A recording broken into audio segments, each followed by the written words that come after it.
saw it as something different, something unique. So, you know, you got to work really, really hard to keep your thinking clean and make it simple.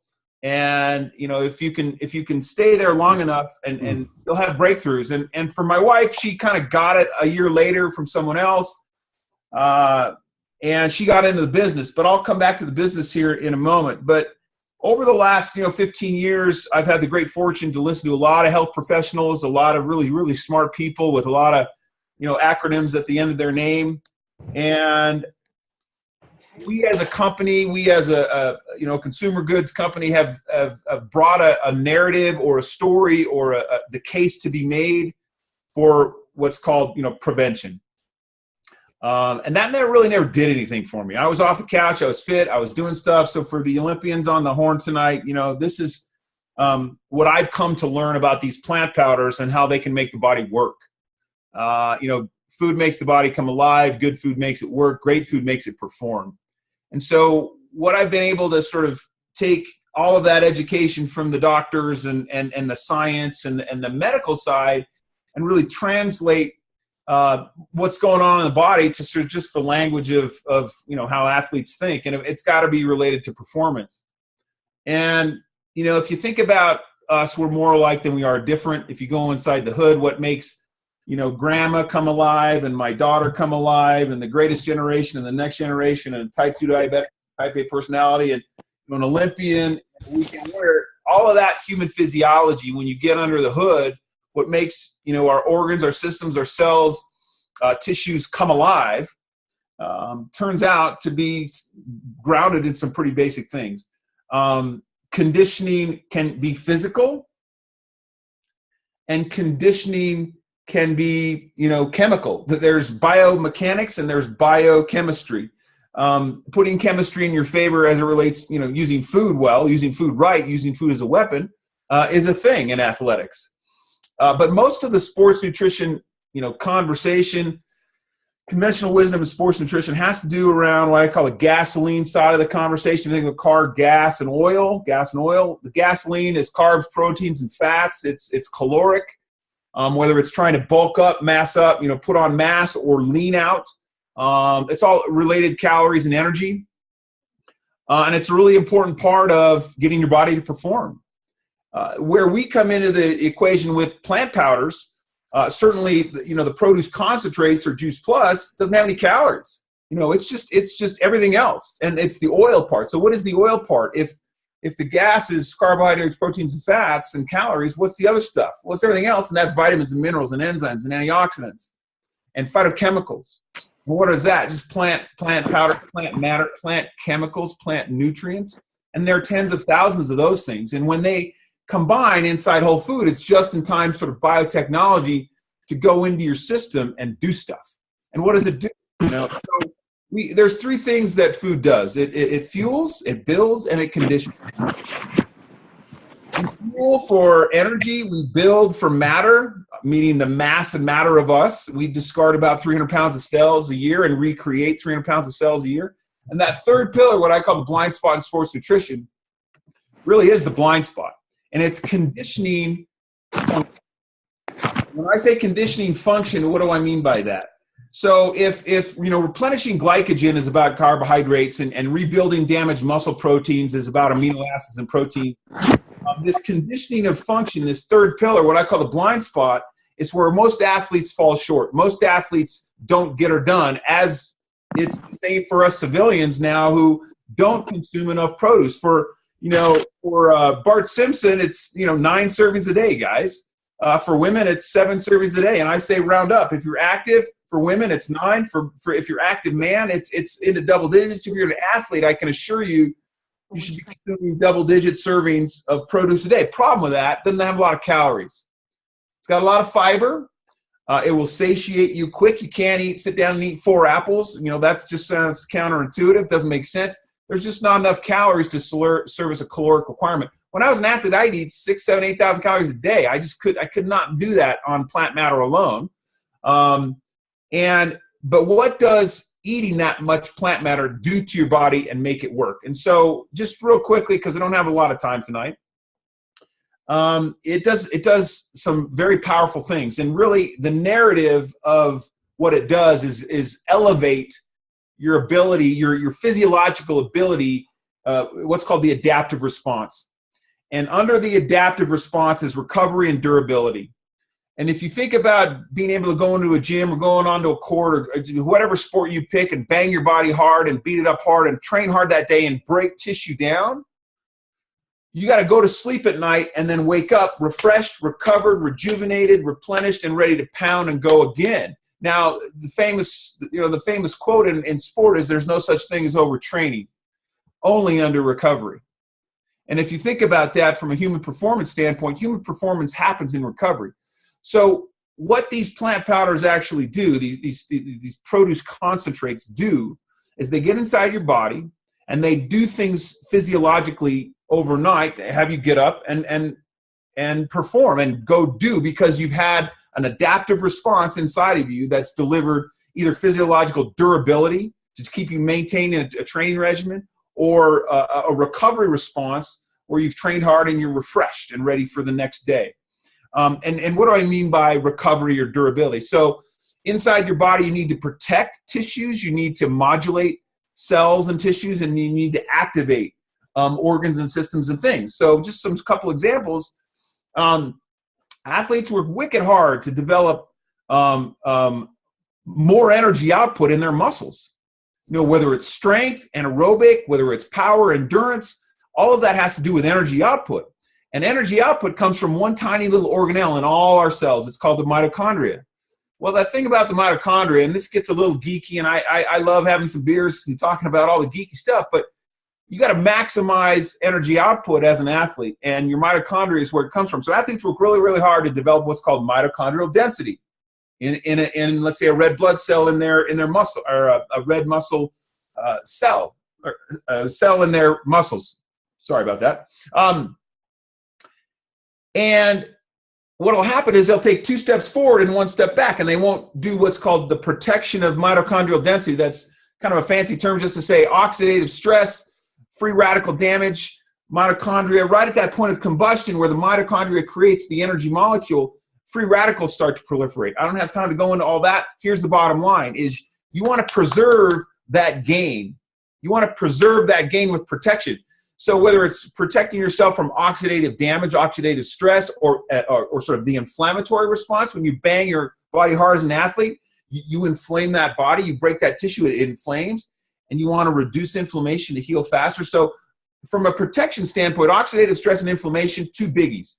In terms of modulation, modulating the immune system, you want your T cells, your B cells, your natural killer cells, you want those things all working well, modulated, so that when you get on a plane and you're heading off to the Olympic Games next year, Pyeongchang or Tour de France or the World Series, I don't pick your sport, whatever, it's showtime, game time. You don't get taken out by a common cold, a bug, a flu, a virus.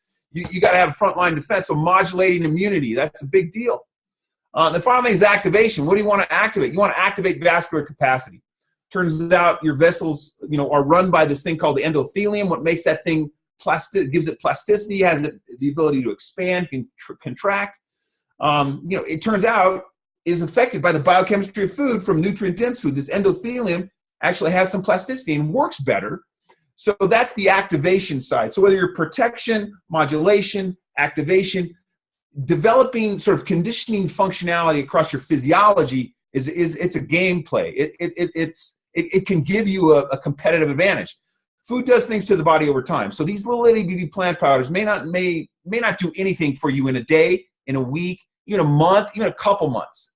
A lot of athletes, a lot of fit people get on and say, I don't feel anything. It's doing nothing. Not true. Just flat out not true. It's called subclinical. What medical professionals call subclinical. You can't see it, touch it, taste it, feel it until a compounding effect over time, good or bad. And so what these plant powders do is they have a compounding effect where you start out a day, a week, a month, couple months, and it starts to compound. And that matters, and that compounding effect, if you're compounding over time, you're going to wake up a year from now, a couple years from now, and that effect is going to be in effect in your body, and you will feel the results. So the earth did not move for me when I got on Juice Plus. I was not able to leap tall buildings in a single bound when I got on Juice Plus. 18 months later, I realized, you know what? I'm combing out less hair. My skin's better. I'm recovering faster.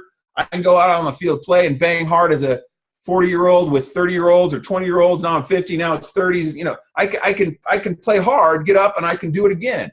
So that recovery response, I started to notice some of that. But it played out over time. One of the biggest problems is athletes get on, they don't feel anything, and they bugger out. That's why they pay us to go out and educate. So, you know, I love to talk about this stuff. I think we have a real powerful story to bring to the elite athletic community around recovery, durability. And I would invite you to get with the person who invited you and learn more about it. And I'm always happy to chat. There's some fun things. There's a website I can send you to that kind of says a little bit about this.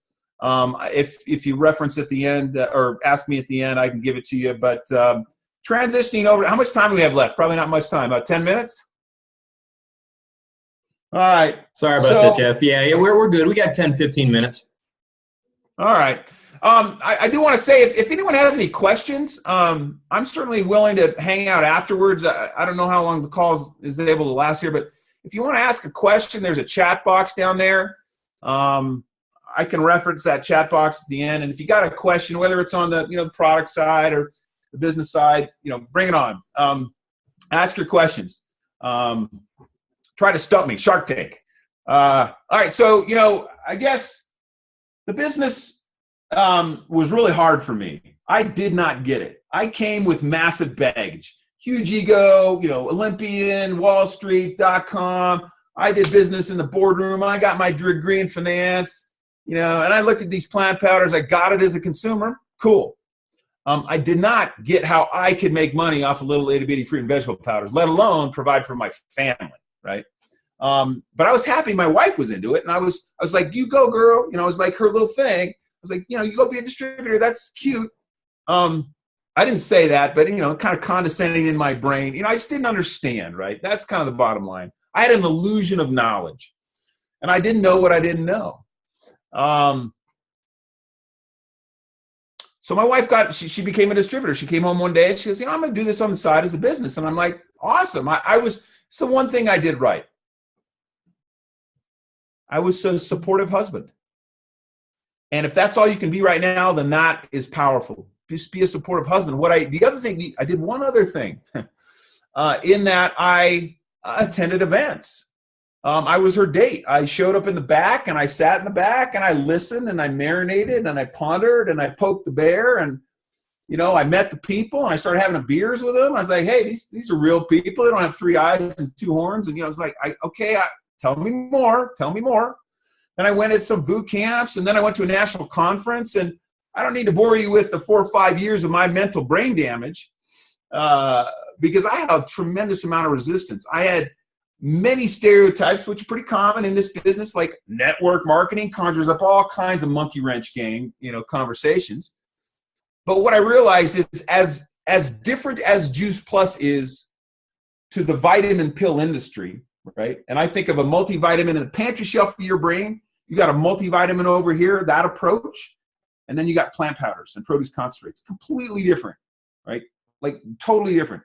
As we have network marketing as an industry, I would submit we are so different from that industry in that I call us a network franchise. And I got that language from Dan Holtzman.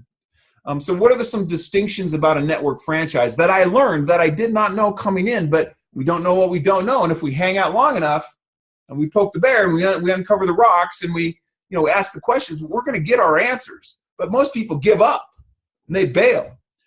So I attended events, I learned, and I marinated, and I came finally at the end of my, 3 or 4 years, 5 years later, it's a real company in the real world making a real difference, one person at a time. And what I did see was I saw Juice Plus as a competitive advantage. We have a couple products that nobody else has in the world. It's like, imagine if you were given the exclusive distribution rights to the iPhone.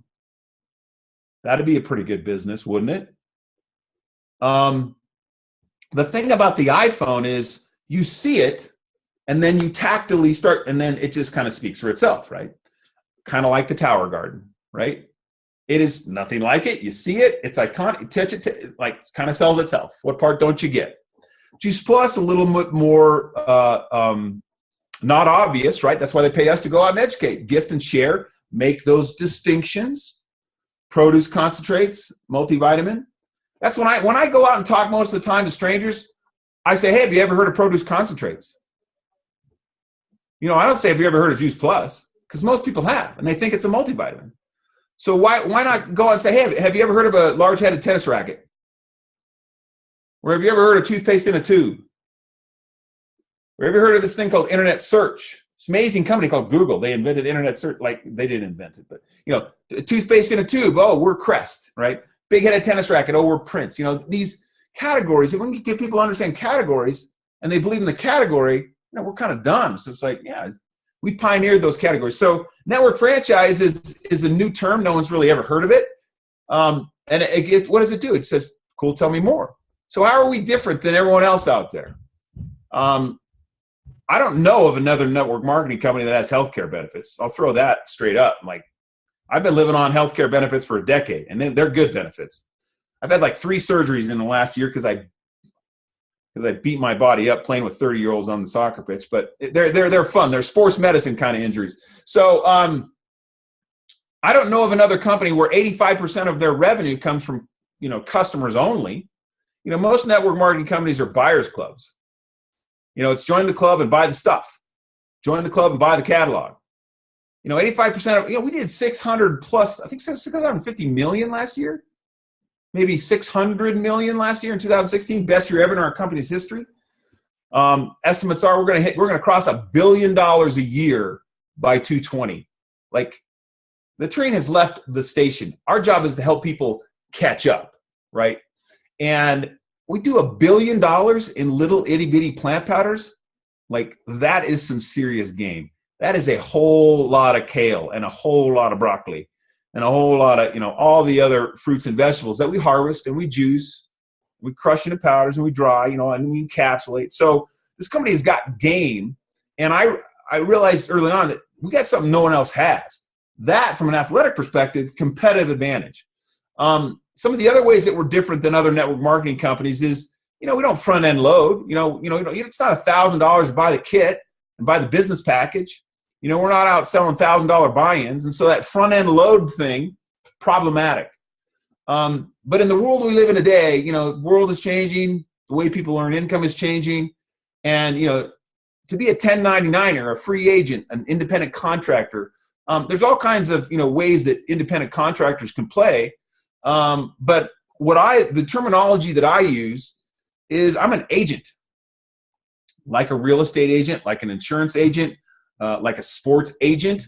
I represent and I'm representative of, and there's an agent relationship, right? So I'm an agent for the Juice Plus company. I'm an agent for plant powders. I'm an agent for vertical aeroponics. I'm an agent for this network franchise. Now, most people, that's all they ever do in this business. They join this business and they're just a health food agent. That's my terminology. I think we're agents, and I call them, yeah, I'm a health food agent. And that's what most people do. And that's fine. And the one thing we've taken from network marketing that's pretty profound is a way to scale income beyond your own personal ability to do it. And it's just called revenue sharing. It's not a, you know, rocket science, you know, crazy idea. It's just revenue sharing is what it is, or profit sharing, or whatever term you want to use. You just win-win. Like you make money, I make money. So it's a revenue sharing arrangement. And most people just retail and are health food agents.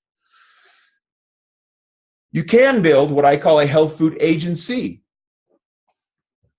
What does a great real estate agent do? They get the entrepreneurial bug in themselves. And I want to bust off of Prudential or bust off of Remax and go start my own what? My own real estate agency. I'm going to take on some capital risk. I'm going to put some shingles up and put an address on there, and I'm going to get my tribe of agents, and we're going to go have the Jeff Olson real estate agency, and I'm going to earn revenue share off my other agents. And we're going to do things different. We're going to do it our way. We're going to do community-based, tribal. We're going to go insurance agent, sports ad agency, creative ad agency. It's a guy who took some risk or a woman who took some risk, brought some other agents, some creative guys or some sports agents. Not a rocket science or not a new idea.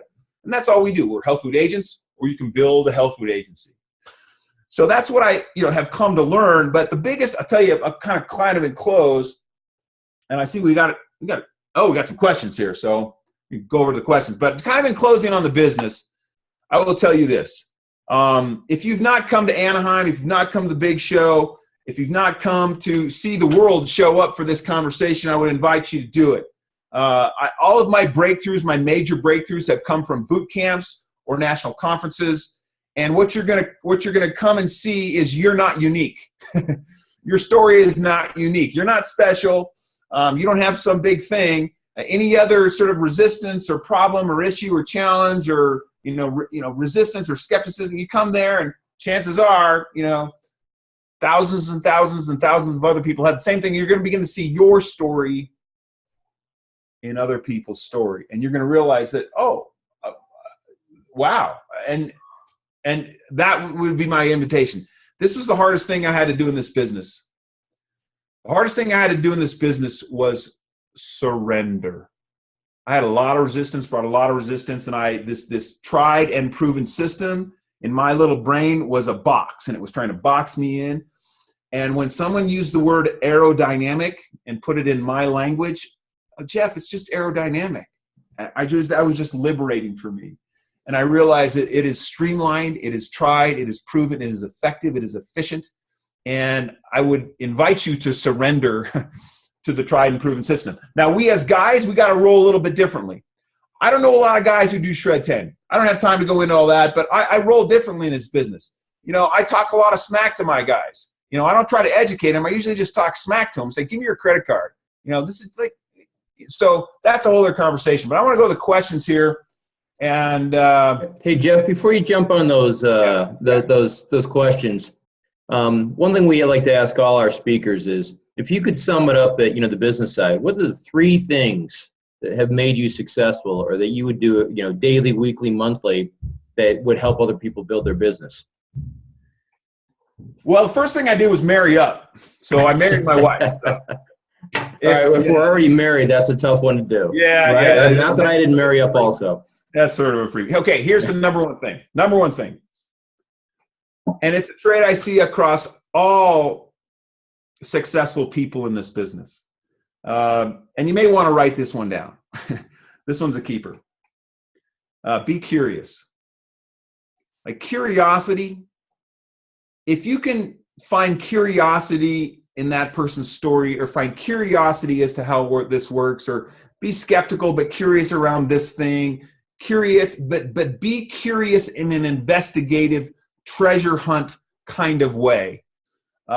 Because I can assure you that will compel you into a due diligence journey that will be very rewarding. And what I would invite you to do is be curious fast and not slow. And what I mean by that is get all of that resistance and questions and struggle and thought, all that stuff in there answered quickly.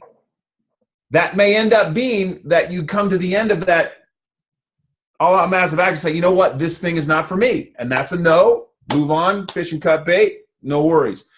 As Jeff Roberti says, get to a firm yes or a firm no. So number one is be curious. Again, number 2, I would say surrender to the system. Surrender to this tried and proven system. Find your own way to do it. Like, I don't know a lot of guys doing Shred 10. We got to roll differently. I would submit to us guys out there, we got to come up with our own Shred 10 as guys. We got to come up with our own thing. I'm masterminding with some other guys on a whole athletic thing. So be creative on how to go to your tribe and how to roll. And if you're struggling with that, reach out. 3-way, reach out to colleagues, reach out to sideline buddies. I mean, this is a giving collegial community, and you can gain ideas. So be curious and then surrender to the system, but have a voice and then be authentic. And the third thing I would say is, would you follow you? If you can look in the mirror and say, you know what, I got some, I think I'd follow me. And that's an invitation to kind of this whole personal growth, bucket. And some people aren't really into that. That it's pretty confronting. We got a lot of resources on we're as a company launching a whole new personal growth thing. You got Bob Samara, you got Tony Robbins, you got Landmark, you got Eric Worre. I mean, all of this sort of third-party education that is, look, here's the deal. Do you want smaller challenges in your life or greater capacity? If you put that on an XY axis, greater challenges, money, freedom, time, contribution, impact, and capacity, most people want to shrink their challenges. And I just say grow your capacity. And that's a personal growth, personal development, professional development. You got to get your game on. You got to plug in. So be curious, surrender to the system, and would you follow you? Make sense? Perfect. Thank you. All right. So we got a couple questions left here. I want to respect everyone's time. These things just came online in like the last year, kind of freaking me out. What is your opinion of whey for muscle recovery and growth? At least, what do you think of it when you take it along with I think whey is fine. Look, whether you use plants to get more protein or whey to get more protein, it's not my battle.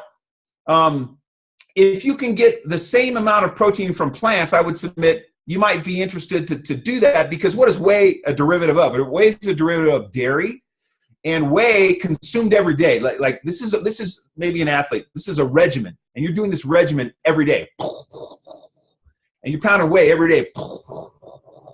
It's going to have a compounding effect on you, I can assure you, whether it's plants or whey. And what that compounding effect can do, and here's kind of the thing to think about, is what whey, dairy triggers a systemic, very tiny inflammatory response.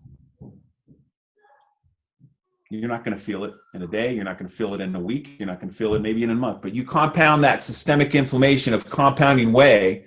If that's your protein to get the caloric and protein requirement, understand that chronic inflammation over time can have a detrimental effect. It's going to make your body work harder to compensate. So what I submit to athletes is, if I can give you all the upside with none of the downside, would you be open to that? I might give you all the upside of protein, but none of the downside of an inflammatory response. Would you consider, the plant powder approach? Now then we get into the whole soy versus whey, and soy, I'm happy to address that, but that's not the question. It was whey. So I don't have a problem with whey, but it's the compounding effect over time that you may want to consider. And if we can get the upside without the downside, plant powders can come in. So what about creatine? Creatine works, man. I don't know what to tell you. Creatine works. But what's the compounding effect over time, right? Look, athletes take illegal drugs because they work. I mean, shocker. Creatine works, but if you're if you're trying to, be Mr. Universe, or you're trying to go for an Olympic Games and something, you can use creatine, use it smart, use it well. Just understand that you pound creatine every day, probably over time, it's going to have an effect. But creatine in and of itself is not bad. But if you pound that over time, ball's in your court. So I don't have a problem with creatine. What calls can I have my husband listen to that may spark? Look, yeah, good question. How do I get my unsupportive spouse to be supportive and plug it? Get them to events, man. Like buy the plane ticket, get them handcuff, pull them to someone who you respect. You got to get people to show up to the live stuff. There's so much stuff out there on the on the videos, on these webinars, in the comfort of our home. But when you disrupt the life and you take someone out of their home environment and you put them fish out of water in a completely new environment like Anaheim with 8,000 people, or at a boot camp, so go to the live events. Got to give them the live events. That's the best advice I have for you. How do you have your prospect that believes in whey protein is what they need to build muscle to be open to plant protein? Well, my first question is, are they on Juice Plus? You want to fight the protein battle, I don't sure I'd sign up for that class. Get them on plant powders first. Produce concentrates. I call complete plant powder shakes, and I call Juice Plus produce concentrates. Take your whey, but get on the produce concentrates. Start there, right? Start there. What is that website? healthfoodagents.com/HPN. It stands for Human Performance Nutrition. Health Food Agents, plural, healthfoodagents.com/HPN. Stands for Human Performance Nutrition. Someone said, "What do you mean?" Question mark.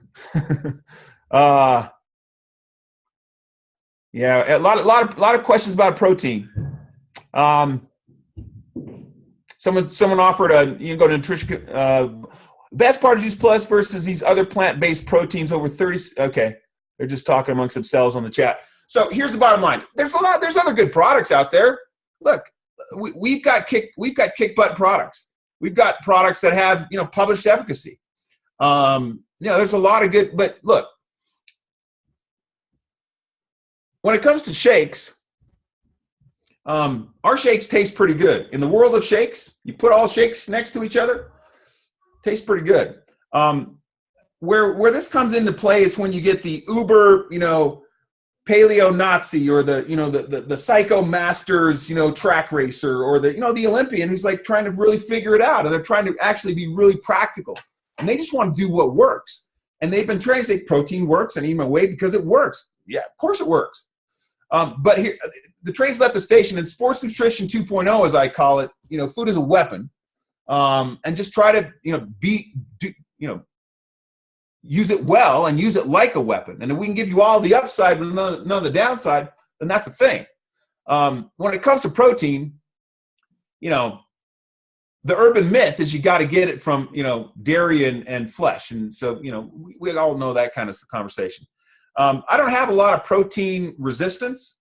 And maybe that's just because I have such belief that I just like energetically, that I occur to people that way. And maybe that's something you need to think about. Like if your belief system is not high enough in these plant powders, then maybe if you're at a 6 or a 5, I assure you, you're going to resonate. You're going to oscillate. Your frequency out into the world in conversation is going to come across as a 5 or a 6. I know what I know.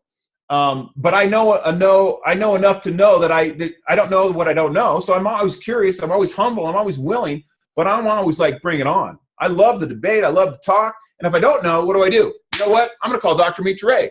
I'm going to call Dr. Candace Corson. I'm going to bring in some other person.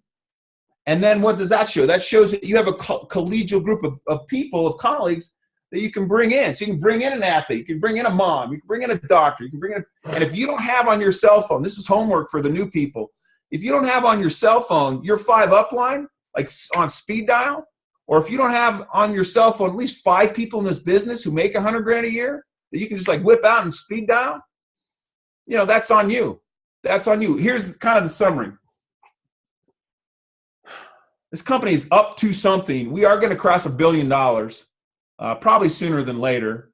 And I guess the invitation is we have so many resources as a company.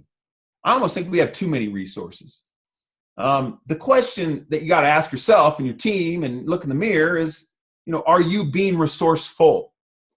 Are you having that adaptive response, to this business? Are you taking the struggle, getting beaten hard, waking up the next day with an adaptive response and recovery, right? In this business, that's a lot of mind, right? That's a lot of training. That's a lot of disciplinary disappointments, but a lot of resources. I invite you to be resourceful.